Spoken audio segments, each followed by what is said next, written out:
La réalité de l'islam, on vous la cache, on m'interdit de vous la dire, parce que l'islam n'est pas une religion comme le christianisme, ça n'a rien à voir. L'islam est une religion de la loi, l'islam est un droit religieux. Et donc, ce droit religieux prend l'homme depuis le berceau jusqu'à la tombe et dans tous les aspects de sa vie. Que ce soit pour aller aux toilettes, comment faire pour aller aux toilettes, comment faire pour conclure un contrat, comment faire pour faire la prière. Et ça, le chrétien ne peut pas le comprendre. C'est ça la loi islamique. Le chrétien, quand il fait la prière, il est là dans son lit. « Oh Seigneur, faites que je réussisse mon examen. » Au nom du Père, peut-être il fait signe de la croix, mais quand il fait froid, il a les mains en dessous de la couverture. Mais pas pour le musulman. Le musulman doit se lever, le musulman doit se laver, le musulman doit prendre un tapis de prière. Le musulman ne fait pas la prière n'importe comment, n'importe quand, n'importe où. Et c'est ça la différence. Il ne jeûne pas quand ça lui plaît, il ne fait pas le pèlerinage à la Mecque quand ça lui sied. Non, non, non. Tout comportement obéit à une règle, et toute règle est une règle de comportement. Et donc, ce qui se passe, c'est que les musulmans sont super piégés, super coincés, où ils disent la vérité, à savoir que la loi islamique, ce n'est pas seulement les ibadat, c'est-à-dire l'adoration, tout ce qui touche arkan ad-din, les piliers de la religion, mais c'est aussi les mu'amalat, comment traiter dans le public, horizontalement. Alors ils choisissent de mentir pour ne pas être en quelque sorte jetés dehors. Ils choisissent de mentir qu'il y a un droit pénal, c'est-à-dire que, en fin de compte, la femme adultère est punie de 100 coups de fouet dans le Coran et que nulle indulgence ne vous prenne en leur faveur. Je dis bien le Coran, le Coran. Et le prophète, sallallahu alayhi wa sallam, le prophète a demandé que la femme adultère soit lapidée. Une femme qui avait péché est venue voir le prophète. Elle a dit « j'ai péché ». Moi je me suis dit « oh là là, l'histoire va devenir fantastique ». Non, pas du tout. Elle attendait un enfant. Il a dit « retourne, accouche tranquillement ». Ensuite, elle est revenue et on l'a lapidée. Et pas n'importe comment. Avec des pierres pas trop grosses, elle serait tuée d'un seul coup. Non, des pierres de grosseur moyenne. La même chose quand on va aux toilettes, pas des pierres coupantes pour se couper l'anus, bien sûr que non. C'est-à-dire que, si vous voulez, tout est réglementé. La femme adultère, fouettée, après 100 coups de fouet bien donnés, vous ressortez en capilotade. Hein. L'apostasie est punie de mort. La consommation d'alcool de 80 coups de fouet. Le vol, la main coupée. Et dans le fiqh, c'est même la main coupée, le pied inverse, c'est ce qu'on appelle l'amputation croisée. Alors les musulmans, parce que ça fait partie de leurs droits religieux, choisissent de dire non, non, non, non, non, non, nous sommes comme les chrétiens. C'est pareil, les fils d'Abraham, patati, patata. Alors on les acclame. Je leur dis liberté. Oui, oui, oui, oui, liberté. Je leur pose la question. Est-ce que le musulman est-ce que la musulmane peut épouser un non-musulman? Est-ce que le musulman peut se convertir à une autre religion?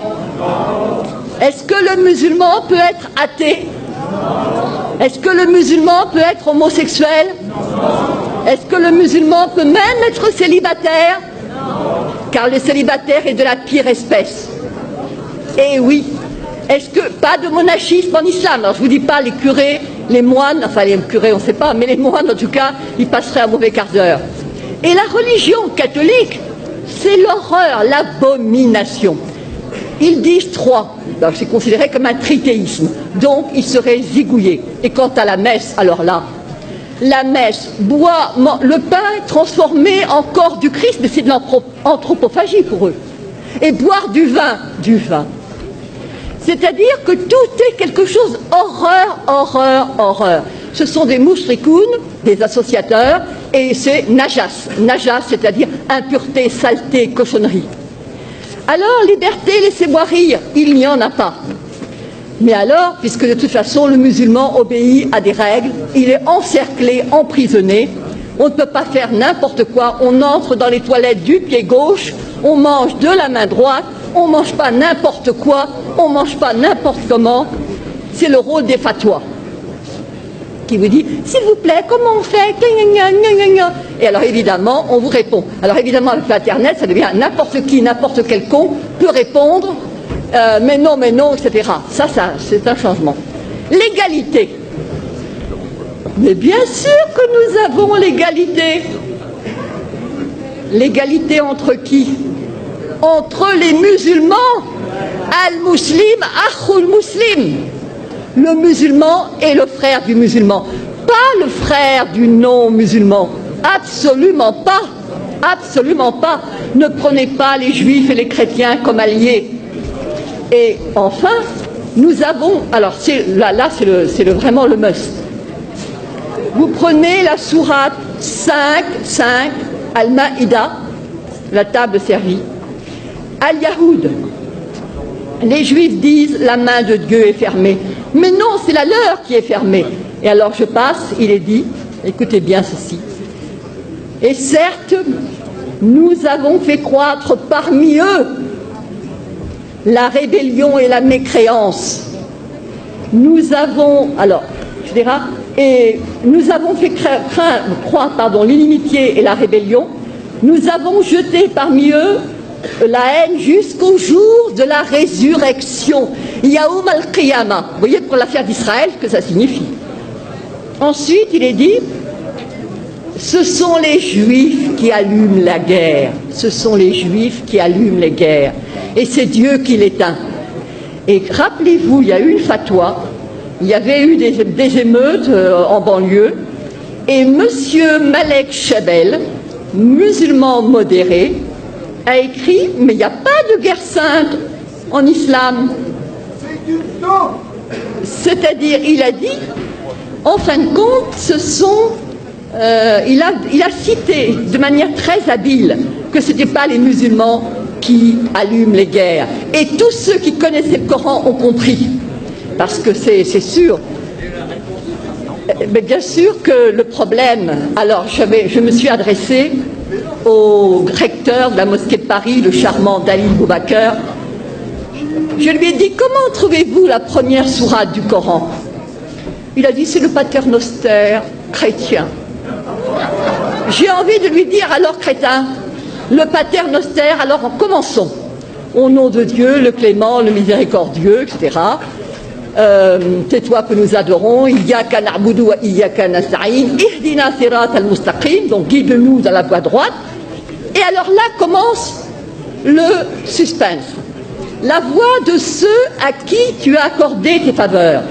Sirat al-ladin, voilà, an'amta alayhim. Donc c'est la voie de ceux pour lesquels tu as été généreux. Sirat, alors, Ghayr mardoubi alayhim, la voie de ceux contre qui tu n'es pas en colère. Walad dallin, et ceux qui ne sont pas égarés. Alors moi j'avais apporté un commentaire. Pardon. Vous voulez... Non. Donc j'avais apporté un commentaire et j'ai dit devant tout le monde, évidemment, là vous ne comprenez rien, mais il y a le commentaire qui explique et que tous les musulmans pieux connaissent. Alors je regarde. Quels sont ceux à qui Dieu a accordé ses faveurs?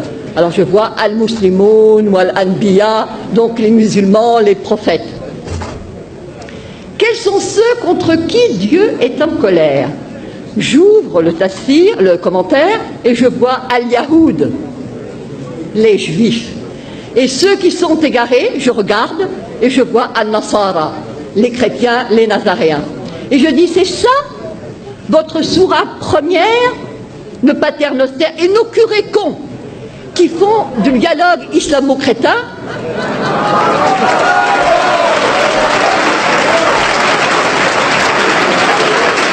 Eh bien, eux, ils croient tout ce qui est dit. On leur dit, ils il se focalise sur la sourate Mariam. Voilà Marie qui a eu un enfant sans être mariée. Effectivement, Walam Akun Bariya, je ne suis pas une prostituée, patati patata, alors ça plaît aux chrétiens. D'autant plus qu'on leur sert, les chrétiens sont comme des moines, ils ne s'enflent pas d'orgueil. Lorsque tu leur parles de la sourate Marie, leurs yeux s'emplissent de larmes. Ils se disent, magnifique. Et contre qui ils sont? Ben, contre les Juifs. Les Juifs qui, pour eux, Marie n'est pas la mère de Dieu, pour eux, Jésus n'est pas le... Alors, il y a, par rapport à la communauté juive, un danger immense contre lequel je me bats depuis 5 ans.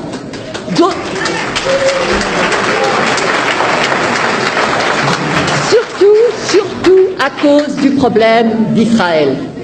Les gens qui combattent contre les Israéliens ne sont pas des gens du XXIe siècle. Ce sont des gens qui se rappellent qu'il a été dit qu'au jour du jugement dernier, les Juifs se cacheront derrière une pierre, derrière un arbre, que la pierre elle-même et l'arbre diront, il y a un Juif derrière, tue-le. Alors comment laisser ces non-assistance à peuple en danger? Oui, bien sûr. Donc je dirais, ce n'est pas, l'islam n'est pas ce qu'on vous enseigne, l'islam n'est pas ce qu'on vous dit. L'islam est dangereux parce qu'il n'y a pas d'égalité, pas de liberté, pas de fraternité, pas de possibilité de s'en sortir.